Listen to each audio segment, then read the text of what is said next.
Mr. Sam Britt, would you tell us a story, please? Okay, I know quite a few stories, but not a lot I can tell. But I think I got three that might fit this crowd. First one is the best lesson I ever learned. I've been on the ranch all my life, 75, so I've seen quite a few things. And the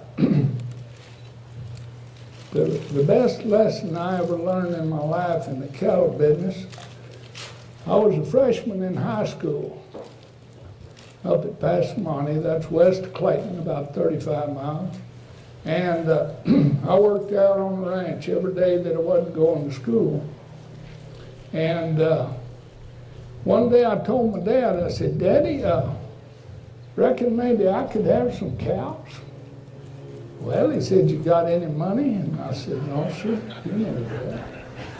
He said, well, maybe go talk to the banker and maybe let you have some money to buy some cows. I said, how many cows you want to run? I said, all you'll let me have.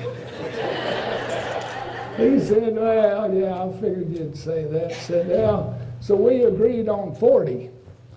So I went down down in Wheeler County. We had a neighbor that had black cattle. So I went down there and bought 40 heifers off him, mainly so I'd know what mine looked like. And so also I used my daddy's bulls. So I bred Hereford bulls to them. And wasn't long till I had a pretty good set of black baldy calves. They had other black baldies every year. And my daddy always sold my calves with the ranch calves, his calves. His and my brother's. We was all partners. Well, I wasn't a partner then. I had my 40 cows. So anyway, one day he came in. I was a senior in high school by now. And he said, well, I sold the calves. Sure enough, I said, yep, made a hell of a sale, I think. Said, I got 35 cents for the steers and 33 for the heifers. Good. This was about in June of 1948. No. Yeah, that's right. So anyway, along about in August, every Saturday night, we'd go somewhere to a dance. They had dances all over the little schools around there, and I'd go to a dance and try to have a little fun. Anyway, one night, while we end up in Clayton, maybe the dance is in Clayton, and end up in the coffee shop, everybody's in there drinking coffee, eating bacon and eggs, and so anyway, there's a guy in there named Jimmy Price, and he is quite a cowman and a cowboy and a trader. He was all of it. And he is about 7, 8 years older than me. And got talking about the cattle market. Said, man, this old cattle market's got pretty good. I said, oh, really? He said, yeah, I'm buying a lot of calves. I said, what are you giving for calves? I said, them good ones, said, I'm getting 42 cents for the steers. I said, you need some more? He said, yeah, what do you got? I told him, I got some black baldies out there, 40 of them. Maybe, I think, one got killed or one cow's dry. But anyway, around 40 of them. And I said, you 42? He said, that's right. 40 for the heifers? That's right. I said, well, you just got you 40 more. He said, okay. Said, I'll pick them up this fall. We'll talk about shipping. I said, all right. So anyway, I couldn't wait to get home and tell my dad. So next morning we was sitting there at the breakfast table. My mother's asking me about the dance, and who all I danced with, and this and that. I said, oh, I had a good time. I said, and I sold my calves last night. My dad looked over at me and said, your calves are already sold, son. I said, no, I don't think so. I said, I sold my, I said, wait a minute. I said, ain't them my calves? Ain't them my cows? Didn't I borrow the money and buy them cows? He said, you sure did. I said, well, don't I have a right to sell them? You betcha. But he said, they're already sold. And I said, nope. I said, I told the man he could have them, and he always told me to stick to my word, and that's what I told him. And he said, that's fine. So I ate a little more eggs and toast there. Pretty soon he said, when's Jimmy gonna get them calves? I said, sometime this fall. He got a bobtail truck. Well, I'll get them in. We'll cut the calves off the cows. He said, well, good. He said, now, when he comes to get them calves, he said, you ask him where you're going to run your cow.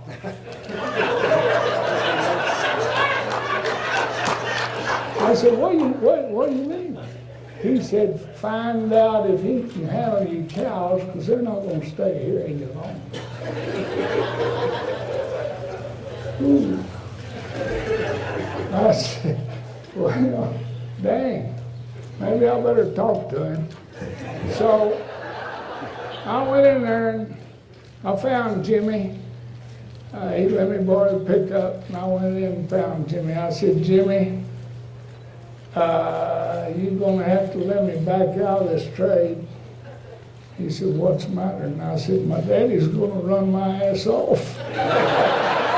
I said, he's not going to let me run them cows on me anymore. And he kind of chuckled. He said, so I come back home, my hat in my hand. I said, Daddy, I made a bad mistake. He said, you sure did. So anyway, that was a good lesson for me. Then another time, talking about the blizzard stories, I got out of the Navy in '54, and my brother and I were out there running the ranch, and 1956 was terrible dry. It didn't rain all summer. So my dad come out one day and he said, well, boys, said, when we're delivering these calves, said, work off 200 of the best, youngest cows we got. Said, I leased Grover Jones' place up at Mount Dora. I don't know if y'all know where Mount Dora is, but it's like the North Pole. And so I said, dang, what are we going up there for? He said, because he's got good grass. I went up there and looked at it, and we ain't got enough grass here, and said we need to take part of these cows up there in winter. I said, don't it get awful cold up there? He said, boy, I'm running this deal. And he said, the grass is good, and you're going to learn that you need to save your grass. I said, well, why don't we just sell the cows? He said, these are good cows, young cows. You know, you don't sell your cows if you can find a home for them somewhere. Okay. So we drove them cows all the way up to Mount Dora. This is in the fall. We had a real open winter. And so anyhow, we got them up there, and it was just the prettiest winter you ever saw. It hardly even froze all winter long. And we went up there and we branded those calves. We had 200 cows and 8 bulls. We branded those calves. About the 1st of March, we branded 160 calves. Then on the 23rd of March, on Thursday, I remember it like it was yesterday, here come a pretty cold, brisk breeze out of the north. And by the time the sun went down, it was snowing to beat hell. And it snowed all that night. It snowed all day Friday night, all day Saturday, and all day Saturday night.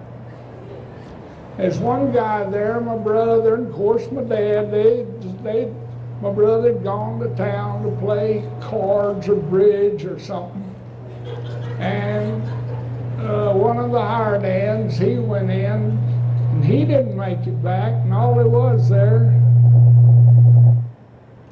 was a old Spanish cowboy named Carlos Leal.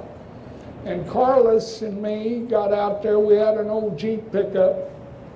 We got up on the north end. All the snow was sideways. It didn't stack up, but it killed them cattle just like flies. And jackrabbits, dead jackrabbits, antelope, you just find them chilled down, froze down. Anyhow, we finally got up to Mount Dora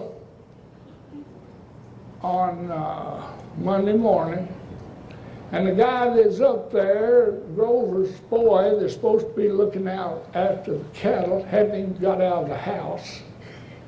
And we lose 160 cows, 150, we had 2 calves left, and 6 of the 8 bulls, and then what was left wasn't any count because the cows' bags froze and everything. Anyway, Monday morning they got the road open. We got up there in that old Jeep pickup, and here come the rendering trucks right in behind us. And so we was winching them dead cows into those rendering trucks, and up drives my dad with an old rancher named Ray Chambers. He's a one-legged, had one leg and one wood arm too, and he was driving. My dad is sitting over there, and they pull up and we're winching those cattle into the truck. My dad said, "How you boys doing?" I looked down at him. I said, "What do you think about this cold son of a bitch now, Daddy?" He said, "Let this be a good lesson to you 2 boys." I said, "Let's go, Ray," and they just took off and went out the town.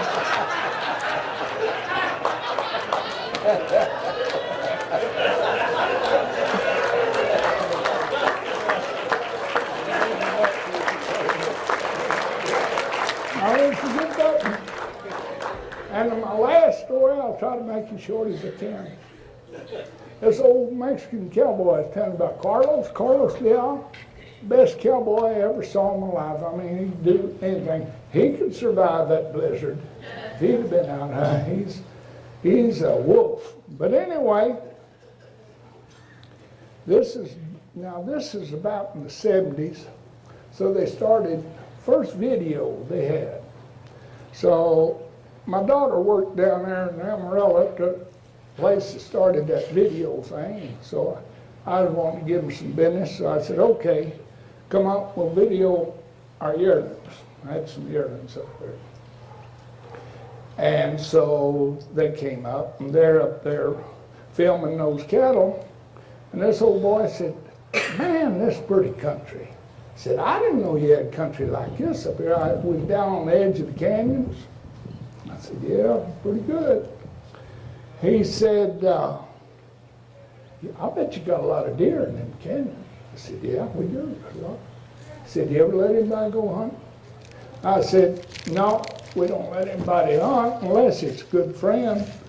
I said, "Why, you want to go hunting?" He said, "Boy, I sure would love to." He said, "Well, what is it, mule deer?" I said, "Yeah."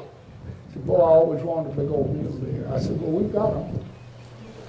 So you can go this fall. Well, fall come around. He called, said, you still gonna let me go hunting? I said, yep. So, I said, okay, I'll be up there this weekend. I said, hey man, I'm sorry to tell you this, but I said, I got a horse run in El Paso and I'm not gonna be here.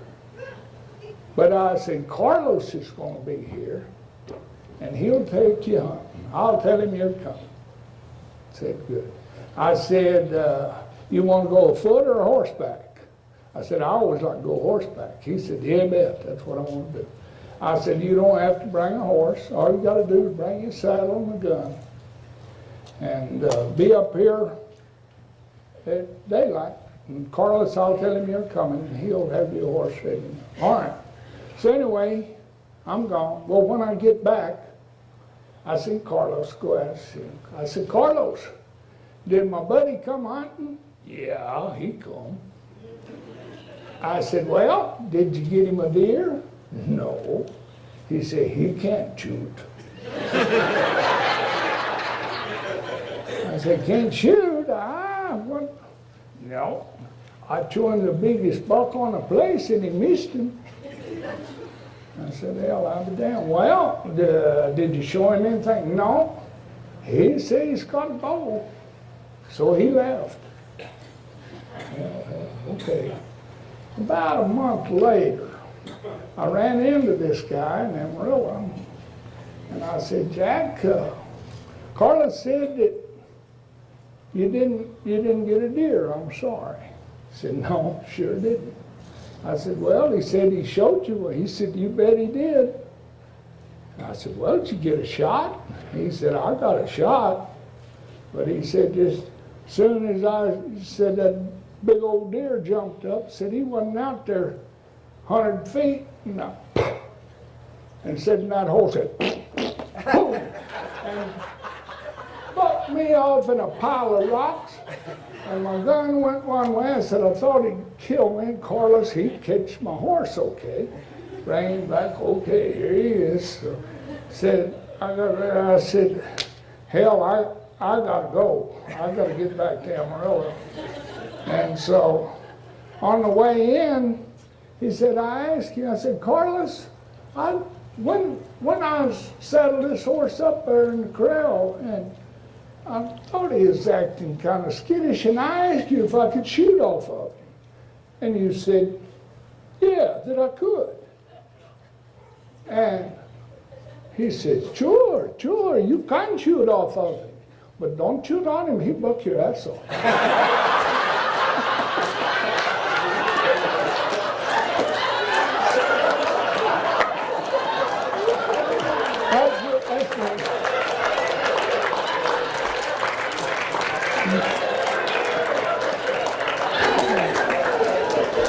Thank you, Mr. Britt.